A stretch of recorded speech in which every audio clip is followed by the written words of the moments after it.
Hi, all of you, wherever you are.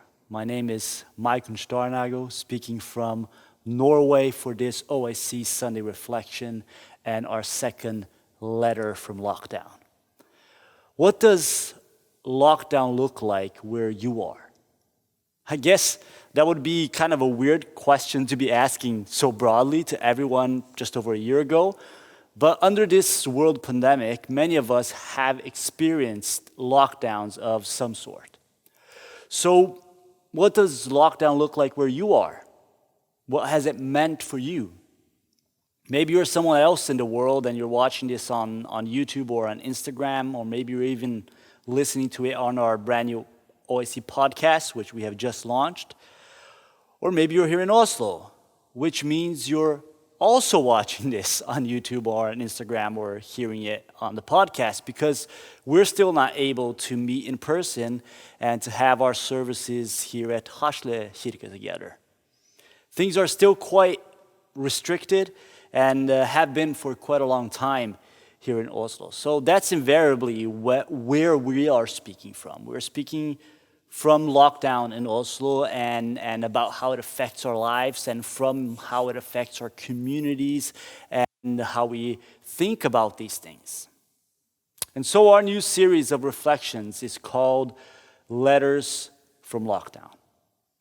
But this isn't only or even mainly about our lockdown.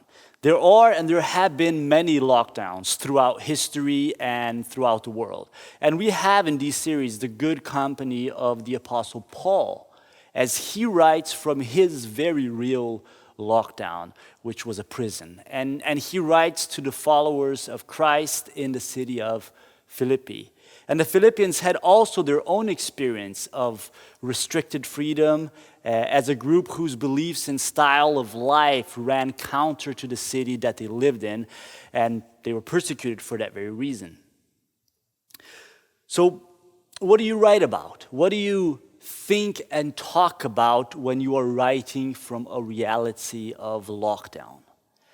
And two realities of lockdowns of different kinds. And I think it's a fair guess that most of the things that we directly associate with the word and with the experience are not positive. Sure, there is the positive outcome that we hope to get out of this specific corona-related lockdown, or the negative one that we hope to avoid, but that doesn't mean we like it. That doesn't mean it doesn't weigh down on us. It doesn't mean that it doesn't have some scary dimensions. Arguably, the scariest of them is the undeniable reality of death. How do we write letters from this reality? How do we speak about death? It tends to be a gloomy subject. But here's a memory of my grandpa, of my grandfather, talking about death when he was already quite old and statistically very close to it. These are his words. I don't know why Jesus is keeping me waiting. Many of my friends are already there eating manioc flour with him. And for some reason, he keeps me waiting. I'm quite ready to eat manioc flour with Jesus. Yes, that is a very odd thing to say. But let me tell you a bit about my grandpa and paint a scene on this quote a bit more, and then I can tell you why this whole thing stuck with me. Grandpa was from the northeast of Brazil, where I'm from an area where they eat a whole lot of manioc, cassava products, and where they're particularly fond of manioc flour. There's all sorts of manioc flour out there, and in the area where my grandpa lived, they have this very yellow flour with these big grains that feel like they're going to break your teeth when you eat them. And it sounds terrible, but it's really delicious. I loved traveling there when I was a kid and eating that stuff. And my grandpa just loved it. He would just call it farinha, which in Portuguese just means flour, really. But he meant that specific flour, and he loved it. He would eat it with absolutely everything. Everything. And sometimes he would just scoop some of it out of the jar of flour with a spoon, and he would pour it onto the hollow of his hand and then just throw the whole thing into his mouth. Grandma used to do the same thing, and there's sort of a specific technique to doing that, which I failed at with disastrous effects. So when Grandpa said that he was ready to eat manioc flour with Jesus, there was a lot going on in that apparently very odd statement. He was speaking of eating something that he loved in the company of someone he loved. And he was speaking of a Jesus who would have no qualms and in fact have much joy in eating manioc flour with him. He was speaking of intimacy and meal sharing with Jesus. It's all profound stuff. But there is also that talk of waiting, right? Of being kept waiting. I don't know why Jesus is keeping me waiting. I'm quite ready to eat manioc flour with Jesus.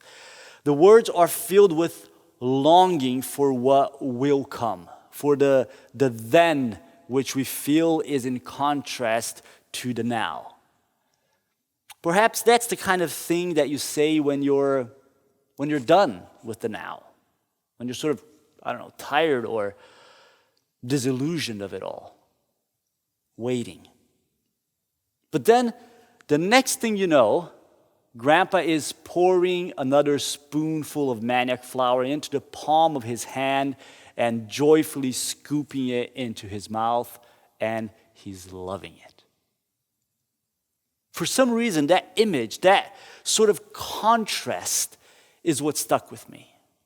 That ability to thoroughly enjoy what was there in the hollow of his age-wrinkled hands at the same time as he spoke of the imminent reality of death and even of the longing to be done with the waiting. I hope I can be like that when I'm that old. Someone who expresses presence and longing with the same mouthful of joy. When I read what I read in Paul's letter to the Philippians this week, in fact, has made me want to be like that, not just when I'm old, but already now. Paul is facing the proximity of death. But the issue with Paul when he's writing this letter isn't old age, it's capital punishment. He is under arrest in Rome, and he's very aware that his trial can go two different ways. There is a chance that he will be free and will be able to continue doing his thing, which was spreading the good news of Jesus Christ and his death and resurrection and traveling around and meeting people. But there is also a substantial chance that he will be condemned, in which case he'll get the capital punishment. He'll be put to death. The people that Paul is writing to, the Philippian believers, they know the situation that Paul is in, and they themselves face the daily possibility of persecution for their faith. And in a letter like this, Paul does not dance around the subject. He tackles it full on right at the beginning. And this is what Paul says. Now, I want you to know, brothers and sisters, this is in chapter 1 from verse 12, that what has happened to me has actually served to advance the gospel. As a result, it has become clear throughout the whole palace guard and to everyone else that I am in chains for Christ. And because of my chains, most of the brothers and sisters have become confident in the Lord and dare all the more to proclaim the gospel without fear. It is true that some preach Christ out of envy and rivalry, but others out of goodwill. The latter do so out of love, knowing that I am put here for the defense of the gospel. The former preach Christ out of selfish ambition, not sincerely, supposing that they can stir up trouble for me while I am in chains. But what does it matter? The important thing is that in every way, whether from false motives or true, Christ is preached. And because of this, I rejoice. Yes, and I will continue to rejoice. For I know that through your prayers and God's provision of the Spirit of Jesus Christ, what has happened to me will turn out for my deliverance. I eagerly expect and hope that I will in no way be ashamed, but will have sufficient courage, so that now, as always, Christ will be exalted in my body, whether by life or by death. For to me, to live is Christ, and to die is gain. If I am to go on living in the body, this will mean fruitful labor for me. Yet what shall I choose? I do not know. I am torn between the two. I desire to depart and be with Christ, which is better by far. But it is more necessary for you that I remain in the body. Convinced of this, I know that I will remain and I will continue with all of you for your progress and joy in the faith, so that through my being with you again, your boasting in Christ Jesus will abound on account of me. This is really a remarkable letter and a remarkable text. And if we don't know some of its context, we might well misunderstand it or draw some risky conclusions. Speaking about death, Paul says that for him to die is gain. What is this all about? Does Paul want to die? Perhaps he could have reasons for feeling like that. He had suffered a lot throughout his life, and he was now in a Roman prison. And that was no picnic. Perhaps he was just tired of it all and didn't want to deal with the harshness of this lockdown anymore. Or perhaps he didn't really want to die, but he was just venting out his frustration. After all, what did he get for all his efforts? A prison. Now, as tempting as all this sort of interpretation might be, especially when we are ourselves frustrated and tired of it all, it simply won't hold water. To begin with, Paul's suffering and the imminent possibility of death was not something that Paul was contemplating hypothetically or for his own personal reasons. It was a real threat posed by a legal process being enforced upon him. So he's contemplating death because death is being forcefully put before him. Besides, as he reflects on his predicament, Paul, against all the odds, keeps on talking about joy. It's worth noting also that Paul isn't only reflecting on this for his own sake. He is concerned also with how his death could be interpreted by the community of believers to whom he was a pioneer and a leader. So Paul is considering, in fact, two questions. On the one hand, the question of what will happen to this movement of believers if a prominent leader and founder as Paul was executed. What did the possibility of his death mean for the church, as we would call it today? The other question is, what would his death mean to himself? These questions, they are really intertwined, but he starts off by reassuring the Philippians that his imprisonment was in no way a hindrance to the spreading of the gospel of Jesus Christ. Quite on the contrary, it seemed to have been encouraging other believers and given Paul himself an unusual but otherwise unlikely platform, which is the palace guard itself had no choice but to consider what it meant that this man was willing to be arrested and even killed for his faith. There is another side effect, we could call it, to Paul's imprisonment, however. And we could expect that Paul would react more angrily to this one. There were people who apparently saw Paul being sort of taken out of the game as an opportunity to get prominence in this new Jesus movement. It's hard really to work out the details of who these people preaching Christ out of envy and rivalry and self-ambition, who they were. And I won't spend time going into all of that today, but it seems likely that they perceived a vacuum in leadership and saw it as an opportunity to advance themselves. Paul, however, seems unflustered by the reasons as long as the one being preached is Christ.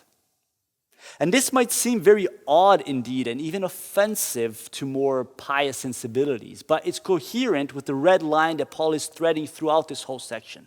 For he moves then towards contemplating the concrete and likely imminent reality of his own death. But rather than being scared, he seems almost eager. I desire to depart and be with Christ, which is better by far.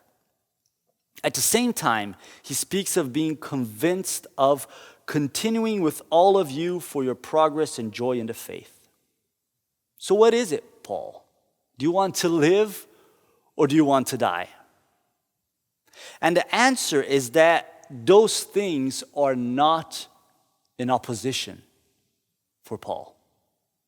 Do you want to live or do you want to die? Those things are not in opposition for Paul. What Paul desires, what he is eager for, that which brings him joy is Christ.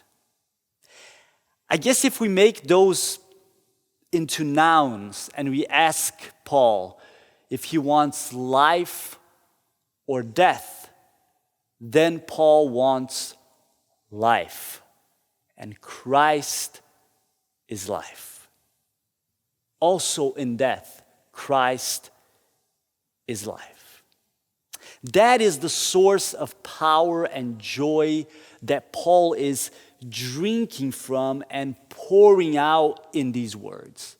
This continuous and faithful presence of Christ in life and beyond and despite death. Whether Paul is contemplating death as we know it or life as we know it, he is contemplating Christ as he knows him. And he knows Christ to be Lord and Savior in life and in death. He knows Christ to be grace in life and in death. He knows Christ's kingdom of justice and peace to be ultimately victorious and already present because Christ is present with his people. And all the more in acts of serving. So Paul can say that to die is gain, but he can also speak of fruitful labor in living.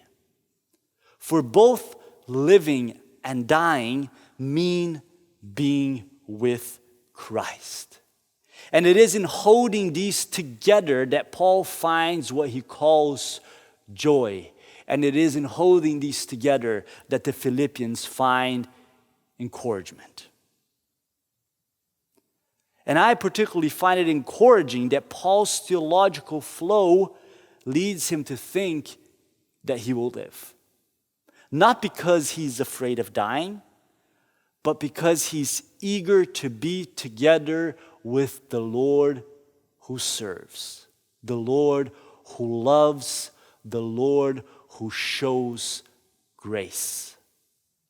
And Paul looks around and there's still many opportunities and much need to show grace and love, to serve in this world where Christ is present yet not always felt. So Paul looks to death and thinks about being with Christ. And thinking about being with Christ, he thinks about the Christ who serves. And then he looks at the world and he thinks, this is where we do it. True, there must be something different and quite special to eating manioc flour with Jesus after we've experienced what we call death. But Christ is no less present with us as we taste the manioc flour in the hollow of our wrinkled hands. And he is no less present with us as we write letters and have dreams or shed tears from lockdown. He is no less present with us in our prisons than he is in our freedoms and in the freedom which he brings to us. So what will we do with these realities that surround us and that we find ourselves in? What will we do with our own particular freedoms and fears, prisons and gifts? What will our fruitful labor look like? How will we speak and act from life even in the realities of death? What does it mean for us to be with Christ, knowing that Christ is with us today and that this Christ with us is a Christ who loves, is a Christ who serves, is a Christ who shows grace and compassion. And in that presence, to find this thing that Paul calls joy.